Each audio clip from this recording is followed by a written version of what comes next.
एक दफ़ा पंपिंग का ये देख सकते हो, टायर भी जाम हो रहा है और पैड पकड़ रहा है प्लेट में, ये देख सकते हैं। तो इसका पीछे का पिस्टन और रिंग किट चेंज होगा इसके अंदर, कैलिपर के अंदर, और डिस्पैच चेंज होगा। और बाकी बेसिक सर्विस है, oil filter, air filter change होगा इसका। एक्सी केबल बहुत जाम है, एक्सी केबल भी चेंज होगा।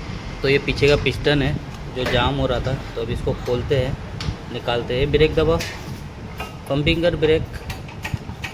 निकल के तो पिस्टन निकल चुका है। ये अंदर ओरिंग है, ये जाम होता है। अब इसको निकाल के अंदर का जो लाइनिंग है वो क्लियर करते हैं। तो देखो रबर निकल चुका है इसका, अंदर मट्टी जमी हुई है, कार्बन जमा हुआ है अंदर। अब इसको पहले साफ़ करते, फिर नया पिस्टन ओरिंग किट डालेंगे, ये वाला। ये ओरिंग के पीछे मॉइस्चर लग जाता है, ये इसकी वजह से ओरिंग बाहर निकलता है और पिस्टन जाम होने लगता है। तो देख सकते हो, अब इसको क्लीन करते हैं। ये टोचा है, इसे क्लीन करते हैं इसको। तो जगह क्लीन हो चुका है अच्छी तरीके से, देख सकते हैं अंदर से साफ़ हो चुका है ये न्यू पिस्टन ओरिंग किट है। अब इसको ऑयल लगा के लगाते हैं। तो देख सकते हो ओरिंग लग चुका है एकदम अच्छे से, पिस्टन पे भी ऑयल लगा दिया हमने।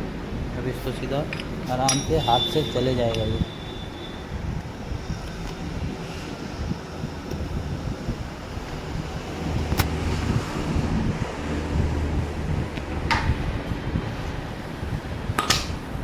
इस तरीके से अंदर चला गया ये। अब इसको गाड़ी में फिटिंग करते हैं।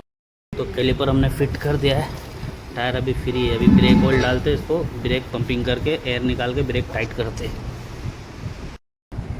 ये ब्रेक ऑयल डाल रहे हैं अभी इधर से, इसको धीरे धीरे पंपिंग करके। हाथ लगाओ। तो अभी ब्रेक पंपिंग करके एयर निकालते। ये देखो ऑयल आ गया, एकदम बराबर ऑयल आया है। निकालो ज़रा ऑयल, दबा के रखो। ब्रेक बन चुका है एकदम मस्त, टायर भी फ्री है, अभी आवाज़ नहीं कर रहा है। ब्रेक मारो, छोड़ो, मारो। हो चुका है ब्रेक का काम। ऑयल चालू है, ऑयल का भी काम चालू है, बाकी आगे का काम चालू है। अगर आपको ये वीडियो अच्छा लगा तो वीडियो को लाइक करें, शेयर करें, सब्सक्राइब करें, फॉलो करें। Thank you.